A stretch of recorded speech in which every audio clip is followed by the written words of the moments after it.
갈라디아서 2장 20절 신약성경 304페이지입니다. 내가 그리스도와 함께 십자가에 못 박혔나니 그런즉 이제는 내가 산 것이 아니요 오직 내 안에 그리스도께서 사신 것이라.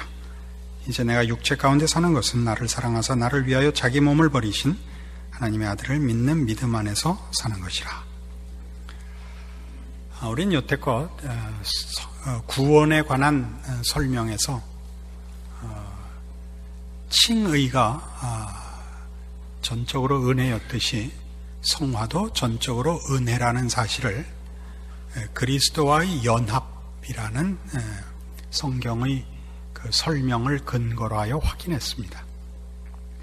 우리가 죄인된 자리에서 하나님의 자녀가 되는 것이 은혜이듯이 하나님의 자녀로 중생한 하나님의 백성들의 성화의 완성도 은혜로 그리스도 안에서 그리스도와 연합하여 이루어질 수밖에 없다는 것을 확인했습니다.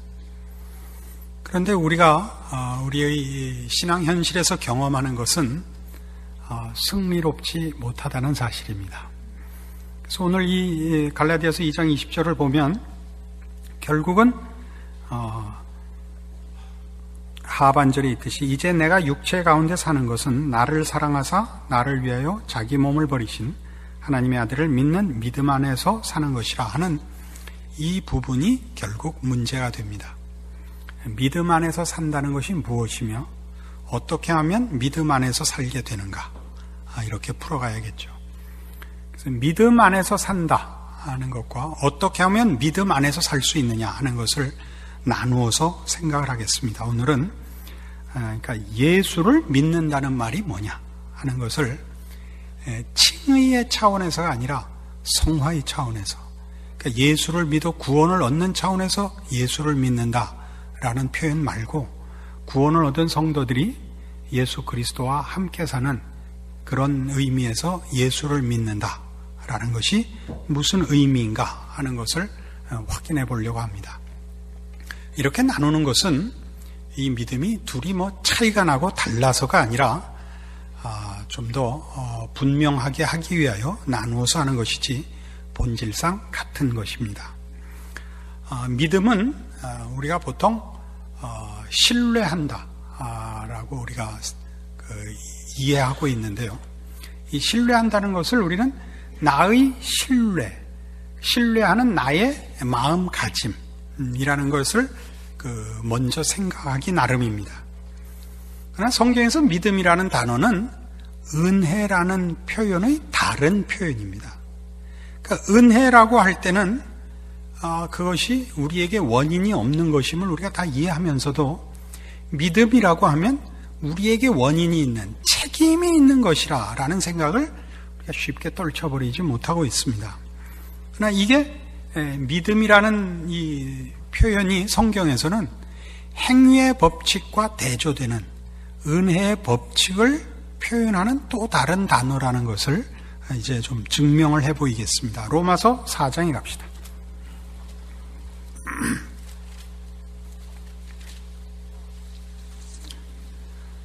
로마서 4장 13절 아브라함이나 그 후손에게 세상의 후사가 되리라고 하신 언약은 율법으로 말미암은 것이 아니요 오직 믿음의 의로 말미암은 것이니라. 그러니까 뭘 대조하고 있나 보세요. 율법과 믿음을 대조하고 있는데 여기서 율법은 행위의 법칙입니다. 행위의 법칙은 여러 번 거듭 설명하듯이 인과율, 원인과 결과의 법칙을 말하고 그것과 반대되는 개념, 원인과 결과의 법칙이 아닌 것, 원인 없이 결과를 받는 법칙, 은혜의 다른 표현으로 믿음의 의로 말미암은 것이라 이렇게 설명하고 있는 걸 주의해서 보셔야 됩니다. 만일 율법에 속한 자들이 후사이면 믿음은 헛것이 되고 율법이 법칙이라면 믿음의 법칙은 쓸 수가 없게 되고 그런 뜻이죠. 약속은 폐하여졌느니라 이렇게 나옵니다. 이게 참 재미있는 표현입니다. 뒤에 좀 설명할 기회가 또 있으니까 지나갑시다. 지금은 그 뒷부분이 더 중요합니다. 율법은 진노를 이루게 하나니 율법이 없는 것에는 범함도 없느니라. 그러므로 후사가 되는 이것이 은혜에 속하기 위하여 믿음으로 되나니 은혜에 속하려고 믿음으로 된 겁니다. 그러니까 믿음은 은혜에 속하는 법칙, 은혜의 법칙과 믿음의 법칙은 같은 것입니다. 이는 그 약속을 그 모든 후손에게 굳게 하려 하심이라. 이렇게 됩니다. 우선 이렇게 합시다. 그러니까 이 믿음은 은혜와 함께 행위의 법칙이 아닌 하나님의 은혜의 법칙인 것을 말하고, 그리고 이 법칙을 설명하기 위하여 아브라함을 예로 듭니다. 그게 17절 이하입니다. 아브라함에게서 이 법칙이 어떻게 율법의 법칙, 행위의 법칙이 아니고 은혜의 법칙, 곧 믿음의 법칙으로 아브라함이 믿음의 조상이 됐는가를 설명합니다. 기록된 바 내가 너를 많은 민족의 조상으로 세웠다 하심과 같으니 그의 믿음 바 하나님은 죽은 자를 살리시며 없는 것을 있는 것 같이 부르시는 이시니라. 그러니까 아브라함을 믿음의 조상으로 세웠다는 것은 아브라함에게서 믿음의 어떤 모델을 본 것인데, 그건 믿음의 모범이 될 만한 어떤 근거를 아브라함에게서 봤다는 것이 아니라 하나님에게서 믿음의 모델이 드러난 그 대표적, 그 첫 번째 말하자면 수혜자, 대표적으로 대표성을 가진 첫 번째 수혜자가 아브라함이란 뜻입니다. 왜 그렇게 얘기하죠? 그의 믿음 바 하나님은, 아브라함이 믿은 하나님은 죽은 자를 살리시며, 우린 죽음에서 생명으로 나올 수는 없습니다. 그렇죠? 죽은 자를 살리시며, 하나님만 이렇게 하는 거죠. 없는 것을 있는 것 같이 부르시는, 무에서 유를 창조하시는, 그러니까 원인 없이 결과를 만드시는 하나님의 법칙에 의하여 아브라함은 믿음의 조상이 됐다는 거죠. 그러니까 아브라함을 볼 때 아브라함에게서 믿음의 원인을 찾으려고 하지 마시고 아브라함에게서는 없고 하나님에게서 원인이 있었다는 걸 보라는 거죠. 그래서 18절 아브라함이 바랄 수 없는 중에 바라고 믿었으니 이는 네 후손이 이같으리라고 하신 말씀대로 많은 민족의 조상이 되게 하려 하심을 인함이라. 아브라함이 바랄 수 없는 중에 뭘 바랐냐면 많은 민족의 조상이 되리라. 아브라함이라는 이름이 그렇죠. 많은 민족의 조상입니다. 정말 많은 수의 아버지가 되는데, 바랄 수 없는 중에라는 것은 19절 그가 백세나 되어 자기 몸에 죽은 것 같은 거 사라의 태에 죽은 것 같음을 알거든. 그러니까 아브라함도 생산하지 못할 나이가 됐고 사라도 생산하지 못할 나이에 그가 많은 민족의 조상이 돼야 됐다고요. 애를 낳을 실력이 없는데, 그 능력이 지났는데, 그러니까 이게 다 뭘 얘기하는 거예요? 앞에 17절에서 하나님은 죽은 자를 살리시며 없는 것을 있는 것 같이 부르시는 이유. 아브라함은 그가 아이를 낳을 수 없고 사라도 물론 그런데 많은 민족의 조상이 된 것은 본인들에게 원인이 없었다의 대표자란 말이죠. 이런 설명을 하면 어리벙벙해요. 우리는 원인 결과의 법칙을 벗어나면 어쩔 줄을 몰라요. 그러면 어떻게 해야 되는가? 길을 잃은 것 같으죠. 그러면 이런 걸 가지고 아브라함이 하나님을 믿었다는 것을 결국 하나님만이 이유고 원인이고 결과를 만들어내시는 분이라는 것인데, 그러면 믿는다는 것은 아브라함이 하나님이 그런 분임을 알았다는 뜻이죠. 말하자면 그러면 아는 것이 믿는 것인가? 그렇지 않습니다. 아는 것은 힘입니다. 그러나 아는 것이 곧 믿는 것인가? 그렇게 간단하지 않습니다. 지식이 그럼 원인인가? 지식이 원인인가? 그러면 천국에는 머리큐가 높아야만 가는가? 우리 교회도 앞으로는 새신자 등록받을 때 간단한 IQ 테스트를 해야 되는가? 그런 얘기는 아닙니다. 물론 여기서 하나님을 아는 것은, 말하자면 아브라함이 하나님이 어떤 분인지 알았다는 것은 그가 하나님이 어떤 분인가를 연구하고 찾아가서 알았다는 뜻이 아니라 하나님이 어떤 분인가를 아브라함에게 나타내셔서 알게 됐다는 뜻입니다. 하나님이 당신을 우리에게 보이신 것입니다. 우리 아까, 그래서 제가 이거 잠깐 지나갔는데 로마서 4장 14절로 다시 돌아가 보세요. 믿음을 설명할 때 약속을 언급하면서 뭐라 그러냐 하면, 만일 율법에 속한 자들이 후사이면 믿음은 헛것이 되고 약속은 폐하여졌느니라 그럽니다. 여기서 약속이 왜 율법의 법칙, 행위의 법칙으로 가면 약속이 무효가 되고 믿음으로 가야만 약속이 힘을 쓰는가? 약속이라는 게 지금 하나님의 약속이거든요. 하나님의 약속은 뭐냐면 내가 그렇게 하겠다고 정했기 때문에 될 수밖에 없다예요. 하나님의 약속은 하나님이 의도하시면, 하나님이 목적하시면 되실 수밖에 없어요. 그죠?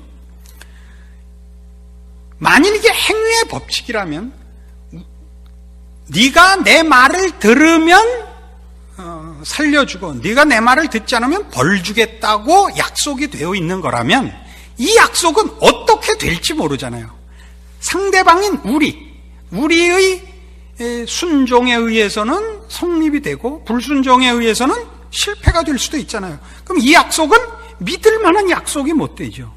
하나님의 약속의 진실성은 어디에 있느냐 하면 원인이 당신에게만 있기 때문에, 우리에게 원인을 요구하지 않기 때문에. 왜요? 믿음의 법칙이니까. 은혜의 법칙.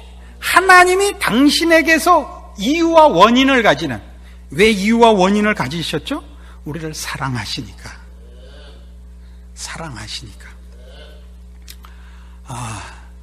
그래서 이게 예습해갖고 오면 이렇게 철철 넘친다고요. 예습 좀 해오세요.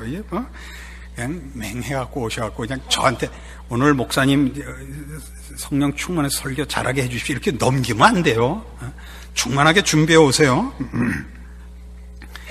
그래서 지금 이 약속을 드러내고 율법에 속하면 약속이 폐하여졌다라는 이런 얼핏 읽어서는 이해할 수 없을 것 같은 설명이 등장을 하는 것입니다.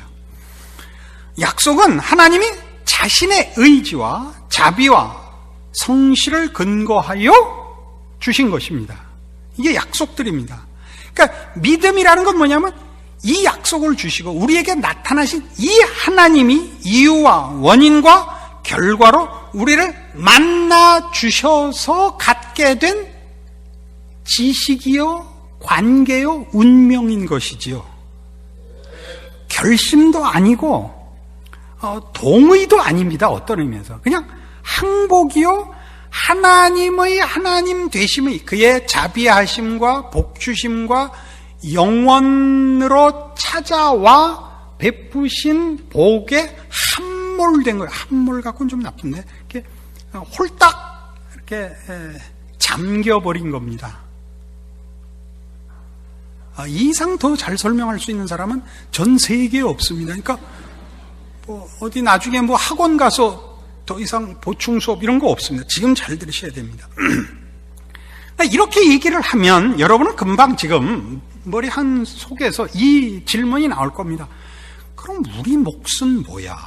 이런 생각. 하나님이 믿음에 말하자면 주도권을 쥐고 계시고 하나님이 우리를 만나셔서 하나님이 어떤 분인가로 우리를 이렇게 홀딱 항복시키는 거라면 우리가 할 일은 없잖아 라는 일종의 무율법주의, 은혜지상주의, 방임주의가 슬쩍 머리를 들 것입니다.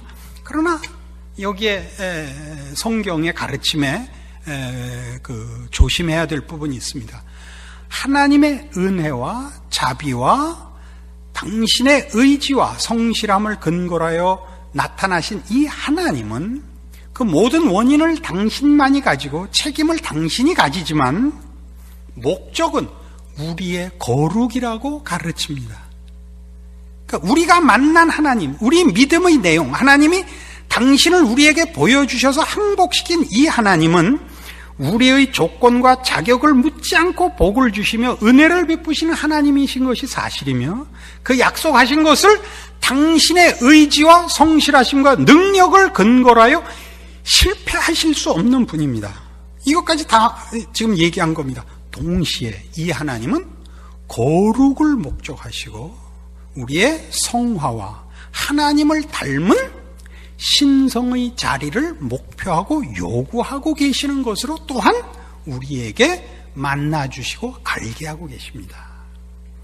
그러니까 우리가 하나님의 은혜와 사랑을 논하여 그 은혜로 인하여 놀아도 된다. 아무 책임이 없다라고 얘기하는 것은 그 동일한 하나님이 은혜와 사랑과 긍휼과 자비로 나타났으되 경건과 신령과 거룩의 완성을 목표하여 이 은혜를 베풀었다는 사실을 일부러 잊으려 하여 자기가 원하는 데만 집착하고, 집착도 아니죠, 이렇게 편식하고 책임을 도피하려는 아주 나쁜 생각입니다. 훨씬 험한 단어가 먼저 떠올랐으나 그 유혹을 물리치고 이렇게 점잖은 표현을 썼습니다. 아시겠습니까? 이 부분을 우리는 하나님이 은혜로우시다는 것과 하나님이 우리에게 거룩을 요구하신다는 두 사실을, 하나님을 만나 하나님이 당신을 우리에게 보이셔서 우리는 두 가지 사실을 다 알고 있습니다. 그래서 창세기 17장 1절에 가시면 아브라함에게 나타나신 하나님은 이런 요구를 하십니다.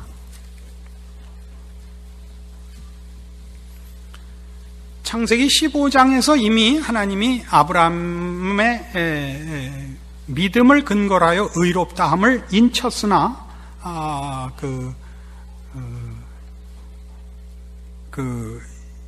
이스마엘 사건을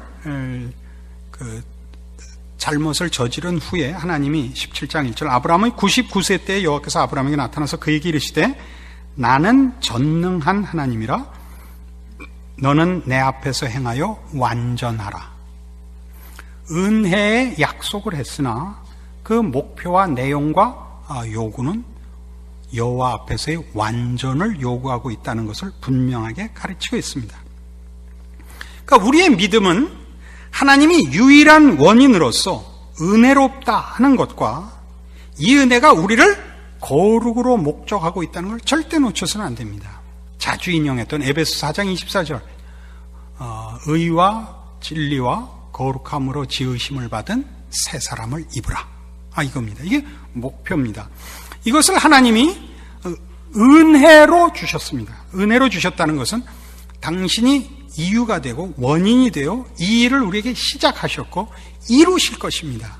이루어야 할 것이 우리의 거룩이요, 이 거룩을 이루기 위해서는 그의 은혜와 그의 자비와 사랑이 우리를 매질하는 경우도 당연히 있을 것입니다. 이해하시겠습니까? 이 하나님의 원인과 목표, 그의 은혜로우심과 거룩을 목표하시는 이 하나님의 원인과 목표가 그리스도 안에서 그 실체를 드러내어 약속을 가능케 하였다라고 신약이 증언을 합니다. 대표적인 성경 구절 에베소서 1장을 봅시다.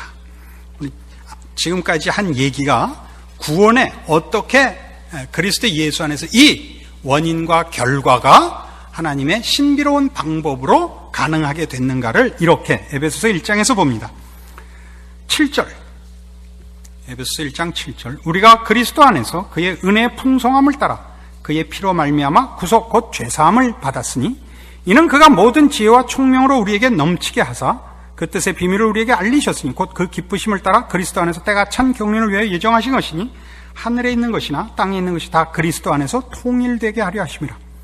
모든 일을 그 마음의 원대로 역사하신 자의 뜻을 따라 우리가 예정을 입어 그 안에서 기업이 되었으니 이는 그리스도 안에서 전부터 바라던 우리로 그의 영광의 찬송이 되게 하려 하심이라. 구원의 목표가 어디라고요? 그의 영광의 찬송이 되는 것입니다. 우리가 그의 영광의 찬송이 됩니다. 우리가. 그러니까 하나님의 구원의 목표가 어디냐면 신적 영광과 완성이라는 얘기죠. 하나님께서 영광 받으시며 찬송 받으시는 가장 중요한 증거물이 뭐냐 할 때 그가 지었고 그의 아들을 보내어 구원한 그의 형상을 따라 지은 우리 하나님의 백성들의 영광된 완성이라 이렇게 얘기하고 있습니다. 예수 안에서 이 일을 하나님께서 이루셨습니다. 예수 그리스도의 비밀이라는 건 대단하죠. 우리를 죄와 사망에서 꺼내셨고 의와 진리의 거룩함으로 지으심을 받은 새 사람과 그 영광의 완성으로 가서 하나님의 모든 충만하신 것으로 충만해지며 하나님의 영광의 찬송이 되는 자리까지 갈 것입니다. 이것이 그리스도 안에서 그와 연합하여 죄로부터 나오고 중생하여 하나님의 자녀로 완성되는 모든 일에 그리스도 안에서 허락된, 믿음으로 허락된 하나님의 은혜의 선물입니다. 그러니까 여기서 믿음은 뭐라고요? 하나님이 원인이 되시고 이유가 되셔서 우리에게 허락하시고 목표하신 것을 이루실 그의 성실함까지 다 합쳐서. 따라서 믿음의 본질은 이런 것이 됩니다. 하나님만이 모든 존재와 일의 원인이며 근거이시다 하는 것입니다. 모든 일에. 둘째로 이 하나님의 은혜는 우리에게 거룩과 충만을 이루신다 하는 사실입니다. 그러니까 우리가 지금 믿음을 논하면서 분명히 해야 되는 내용이 무엇이냐면, 여러분들이 지금 확인해 왔듯이 하나님께서 우리는 생각지도 않고 우리는 그 필요를 알지도 못했던, 왜요?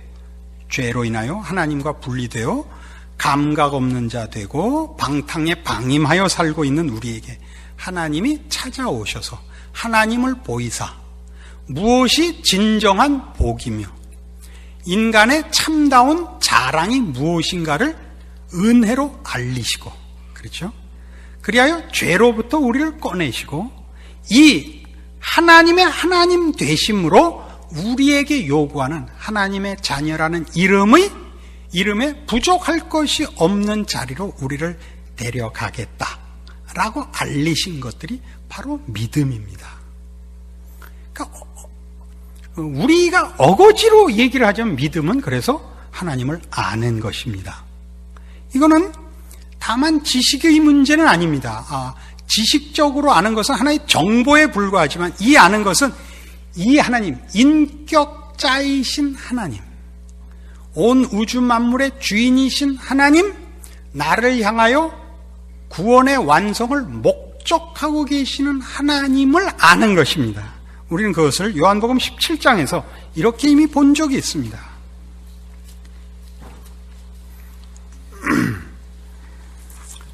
요한복음 17장 2절, 아버지께서 아들에게 주신 모든 자에게 영생을 주게 하시려고 만민을 다스리는 권세를 아들에게 주셨음이로소이다. 영생은 곧 유일하신 참 하나님과 그의 보내신 자 예수 그리스도를 아는 것이니이다. 여기서 안다는 것은 정보를 아는 것이 아니라 한 인격과 인격이 밀접하게 연결되어 관계를 더 이상 밀접할 수 없는 관계를 가지고 있는 사이를 말합니다. 사랑하는 사이, 혹은 가장 깊은 우정, 이런 것들을 말합니다. 그러니까 믿음은 어디서 생기느냐 할 때 하나님이 아버지신 걸 아는 겁니다. 남이 아닌 겁니다. 하나님과 나는 거래하는 관계가 아니며 기계적 관계가 아니라는 것이죠. 규칙과 거래의 대상이 아니고 서로의 관계가 우리를 놓지 아니하시는, 우리 세상에서도 우리가 경험하는 바와 같이 우리의 말하자면 혈육이신, 우리의 이해를 돕자면 하나님과 우리는 혈육은 아닙니다. 그러나 더 가까운, 우리를 지으신 분이시되 우리의 아버지가 되기로 하신 하나님과 그의 형상을 입은 자로서 사랑을 입는 자녀로서의 관계입니다. 그러니까 하나님은 우리에게 이유 없이, 원인을 묻지 않고 자격을 묻지 않고 찾아오시고 시작하시고 결과하실 것입니다. 그 하나님을 아는 것입니다. 이 하나님이 어떻게 나를 찾아오셨고 나에게 무엇을 이루려 하시는가를 항복하는 것이 믿음이라 할 수 있습니다. 다음 시간에 그러나 이 믿음 문제를 조금 더 밝혀나가야 할 것은 이렇게 알아도 효과가 없습니다. 지금 이렇게 들어서 그렇구나 해서 그냥 금방 우리가 이렇게 차오르고 이렇게 되는 것이 아니라 다시 또 지금 같은 설명을 듣기 전과 방불한 믿는 것도 아니고 아닌 것도 아니고 괜히 설명만 더 들은 그런 병신 같은 상태가 아직도 계속됩니다. 그래서 우리는 어떤 당황을 하게 되냐면 열심이 부족한가? 우리가 내가 가진 믿음에 기대하는 만큼의 결과가 나타나지 않았을 때 우리 모두는 내가 뭐가 부족했다라고 생각을 하죠. 그 부족을 대표적으로 두 가지를 가져요. 열심이 부족했는가? 진심이 부족했는가? 그래서 우리는 다 굶고 잠 안 자고 고행을 시작하게 되는 것입니다. 그리고 산으로 올라가고 철야하고 금식하고 자해를 하는 마당에까지 가서 하나님 앞에 우리의 진심을 확인시켜 하나님을 감동케 하면 혹시 그 결과를 얻지 않을까라는 이제 싸움을 하게 되는데 바로 그 문제는 다음 주에 계속됩니다. 그리고 이 문제를 푸는데 몇 주에 걸친 자세한 설명을 하겠습니다. 하나님은 우리의 기도를 들으십니다. 우리의 믿음을 받으십니다. 그런데 우리는 우리가 가지고 있고 충분히 보상받아야 된다고 생각하는 우리의 믿음과 열심에 대하여 늘 하나님이 답을 하는 것 같지가 않습니다. 이 부분, 하나님은 답하고 있는데 나는 못 받았다고 하는 이 부분을 풀므로써 성화의 신비, 그 제목에 어울리는 답을 제시할까 합니다. 많이 기도하고 오시고 저도 많이 기도하고 만나서 성령 충만한 3일 저녁을 만드십시다. 기도하십시다. 하나님 아버지 은혜를 감사합니다.